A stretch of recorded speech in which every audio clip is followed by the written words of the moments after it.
প্রত্যেকটা মানুষের জীবনে কিছু মুহূর্ত আসে যেটা মনে হয় একদম মনের কোণে রেখে দেই। এইরকম কিছু স্মৃতি থাকে যেটা সব সময় আঁকড়ে ধরে থাকতে মন চায়। আসসালামু আলাইকুম, আরও একটি নতুন ব্লগে সবাইকে ওয়েলকাম করছি। আমি শামীমা আক্তার ব্লগ থেকে। আশা করছি যে যেখান থেকে আমাদের ভিডিও দেখছেন সবাই ভালো আছেন। আলহামদুলিল্লাহ, আমরাও ভালো আছি। আজকের ভিডিওটা বেশ কয়েকদিন আগের একটা ভিডিও, সেটাই আপনাদের সাথে শেয়ার করছি। আর আমরা সবাই মিলে মেলাতে গিয়েছিলাম, কুটির শিল্প মেলা যেটা বগুড়াতে লেগেছিল। সেই মেলাতেই মূলত সবাই মিলে গিয়েছি। বাচ্চারা এত বেশি মজা পাচ্ছিল এবং ওদের সব হাসি এবং ওদের এক্সপ্রেশন দেখেই কিন্তু সেটা একদম বোঝা যাচ্ছে যে ওরা কতটা মজা পেয়েছে। অনেক সময় ব্যস্ততার কারণে এইভাবে ঘোরাঘুরি বা এখানে সেখানে যাওয়া হয় না, প্রয়োজন ছাড়া কোথাও সেভাবে যাওয়া হয় না। তবে এই যে একটু সময় বাচ্চাদের সাথে কাটালাম বা বাচ্চাদেরকে নিয়ে একটু ঘুরলাম, সত্যি অনেক বেশি মনটা ভালো হয়ে গিয়েছিল। এবং বাচ্চাদের জন্য আসলে এই মেলাটা আমার কাছে মনে হয় বেশি ভালো। বাচ্চাদের জন্যই মোটামুটি অনেক আইটেম থাকে এবং এখানে যেই খেলনা দোকান থেকে শুরু করে যেই সবগুলো বসে, সবগুলোই তো দেখা যায় বাচ্চা রিলেটেড। তারপরে আমার বাড়ির সব বাচ্চাদেরকে নিয়ে গিয়েছি। সারফরাজ, রাকিন, জান্নাত জাহান, ভাবি, আমি আর তাজনুর, আমরা সবাই ছিলাম। তো একে একে এই যে এখন বেলুন ফাটাচ্ছে, এটা আমারও খুব ভাল লাগে। এটা ছোট বাচ্চাদের মতো কেন জানি না, মেলায় গেলে এটা আমারও করতে মন চায়। অনেক সময় ব্যস্ততার কারণে হয়ে ওঠে না, তারপরেও যখন একটু সময় পাই মনে হয় যে একটু বাচ্চাদের সাথে সময় দেই। এখন এমন হয়ে গিয়েছে যে খুব বেশি ফ্রেন্ডদের সাথেও মিশা হয় না, অনেক বেশি ঘোরাঘুরিও করা হয় না। তাই একটু সুযোগ পেলে এই বাচ্চাদের সাথে সময় কাটাতে বেশ ভালোই লাগে। আমি জানি না কার কার আসলে এরকম বাচ্চাদের ভালো লাগে। আমার ছোট বাচ্চাদের খুবই ভালো লাগে এবং ছোট বাচ্চা হচ্ছে আমার একটা নেশার মতো, যে বাচ্চাদের সাথে একটু খেলা করব বা একটু গল্প করব বা তাদের একটু গল্প শুনবো, এগুলো আমার কাছে ভীষণ ভালো লাগে। তো এখানে যেহেতু আমরা অনেক কয়েকজন, আমরা লাইন ধরে ধরে এখানে সবাই সিরিয়াল নিচ্ছে। তো তার মধ্যে আমরা যেহেতু হাতে পেয়ে গিয়েছি, বেশ সব বাচ্চাদেরকে একটু করে ট্রাই করালাম। তো আমার ভাইও কিন্তু ছিল, রেজওয়ান। তো আমি যখন আসলে মনে হয় যে একটু ঘোরাফেরা বা একটু কোনো অকেশন, তখন আমি ওকে বাসা থেকে নিয়ে আসি রেজওয়ানকে।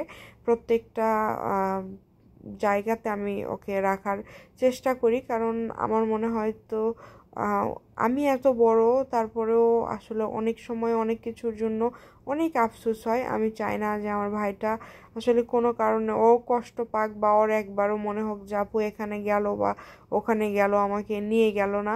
যেহেতু আসলে মা না থাকার যে কষ্টটা, সেটা তো আমি এত বড় আমি বুঝি, তাহলে ওর বিষয়টা আরও বোঝা যায় যে আমার এরম লাগে, ওর তাহলে কেমন লাগে।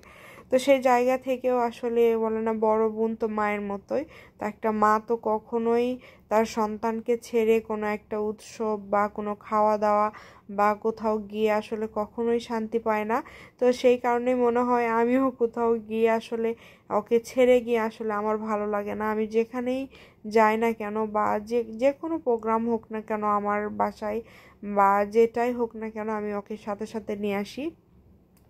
আর ও একটু রাগী টাইপের, তারপরেও আলহামদুলিল্লাহ আমার কথা অনেক শোনে এবং অনেক বোঝে, কিন্তু মাথায় একটু রাগটা বেশি। রাগটা কমে যাবে ইনশাল্লাহ যখন বয়স হবে আরও বেশি।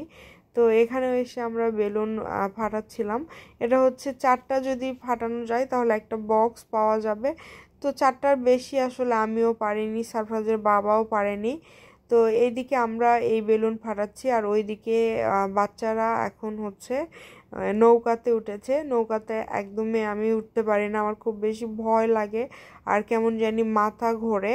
তো এই যে 4টা করেই আমরা শুধু পারছি, 4টা করে করে 2টা আসলে বক্সই আমরা পেয়েছি। আমি তাই বলছিলাম যে আবারও সেই বক্স মানে আমার এক্সপ্রেশন দেখে হয়তো বা বুঝতেই পেরেছেন। তো এই যে বাচ্চারা নৌকাতে উঠে গিয়েছে, আমার এই নৌকাতে উঠলে কেন জানি না মাথা ঘোরে এবং খুবই ভয় লাগে। তারপরেও পহেলা বৈশাখে যখন বাসায় যাই একবার করে নৌকাতে উঠতে হয়, কারণ সব আপুরা উঠে, আর সবার সাথে যখন থাকি তখন আর না করা যায় না। তো এখানে তো সব বাচ্চাদেরকে নিয়ে আসলে ভাবি উঠেছে, এখানে রেজওয়ান, রাকিন, জান্নাত জাহান সবাই উঠেছে। সারফরাজ ওঠেনি, সারফরাজ আবার নৌকাতে উঠতে পছন্দ করে না। ওর মানে কিছু কিছু জিনিস আছে যে ও মানে ওকে যদি করানো মানে করতে বলা হয় তাও করে না, মানে এরকম। আবার অনেক সময় আছে নিজে থেকে এগুলো করে ফেলে। তো যাই হোক, খুব সুন্দর একটা সময় কাটালাম, বেশ 1.5 ঘন্টার মতো আমরা ছিলাম। তো এখানে আমরা সব মানে বাচ্চারা যেইটুকু করার, বাচ্চাদেরকে একটু বিনোদন দেওয়ার, সেটা দিয়ে ঘোরাঘুরি করে দেন এখান থেকে বের হয়ে আমরা ফুচকা খেতে গিয়েছিলাম। ফুচকা খেয়ে দেন বাসায় চলে আসছি। তো এই মেলায় কিন্তু অনেক বেশি ভিড় হয়, তবে আজকের দিন একটু ভিড়টা কম ছিল। না, আমরা যেদিন গিয়েছিলাম সেদিন একটু ভিড়টা কম ছিল। তো আমি তখন আসলে সিরিয়াল পাইনি এই বেলুন ফুটানোর, এখন আমি এটা ফাটানোর ট্রাই করছি এবং আমি 10টার মধ্যে মেবি 8টায় মানে আমি পেরেছি। আমার এটা খুব ভাল লাগে, আর সারপ্রাইজের বাবাও করে, তো এই কারণে দেখা যায় ওর সাথে থাকতে থাকতে মাঝে মাঝে বলে